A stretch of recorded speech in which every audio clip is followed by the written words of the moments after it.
Good morning everyone, mga my guys, a day in my life as a content creator na pilingon, aw. Bago nga po ang lahat mga my guys, no, bago tayo umalis sa ating inigaan, kailangan mo muna natin magdasal. Pero parang hindi naman siya nagdadasal, nagpapakute-cute naman. Hoy, magdasal ka dyan!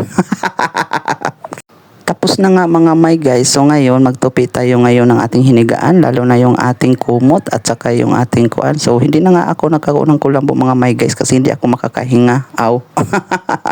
Nakikita nyo mga my guys, pati yung pagtupi ko, pati yung hinigaan ko, tinupi ko na rin kasi nga may malalaglag na mga maliliit na mga animalistic. Aw, sana all animalistic. So bago pala tayo lumabas mga my guys, no, kailangan mo natin manghimota-himota ginagmay kay baka paglabas natin tusikon tayo ng manok mga my guys.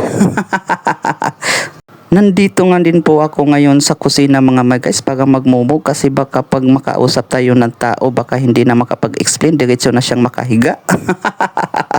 Kinuha ko na pala ang initan ng tubig namin mga my guys, no. So ngayon nakita nyo mga my guys, DIY ang aming mga my guys, initan na tubig, may plastic na puti mga my guys, no.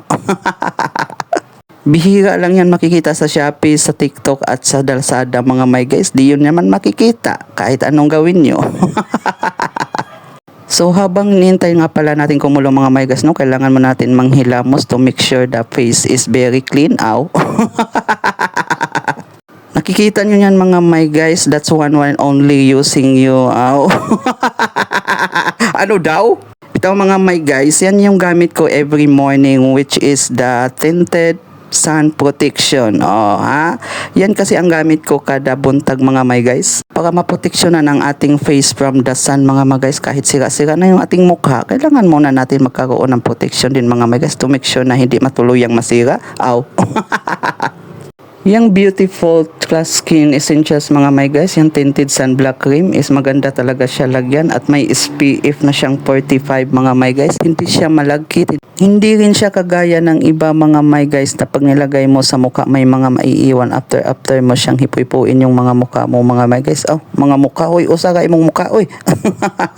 Sa totoo lang talaga mga my guys, maganda talaga siyang ilagay sa mukha kasi kahit pawisin ka, hindi siya matatanggal. Kahit manghilamos ka, hindi din siya matatanggal mga my guys. Ngayon balikan na natin yung ating pinakulo na tubig mga my guys. No, baka wala ng tubig ang laman mga my guys. So nagumpisa na pala ako ngayon maglagay ng kape niyan mga my guys, pero una kong ginawa mga my guys, no, naglagay muna ako ng tubig mainit sa baso at nilagyan ko rin ng malamig na tubig mga my guys. Kasi yan ang lagi kong iniinom tuwing umaga bago ako uminom o kumain mga my guys, para yung mga kinain natin kagabi mailabas ng maayos at mailabas ng buo mga my guys, no. Nagreklamo din siya pala dyan mga my guys, no, kasi wala daw siyang kutsara pang halo. Natural, hindi ka nagugas kagabi, hintay mo pang mag-umaga eh. Ang tamad mo kasi. Hindi talaga ako matamad, no. Sadyang ganyan talaga ako tuwing umaga ko lang maghugas mga my guys.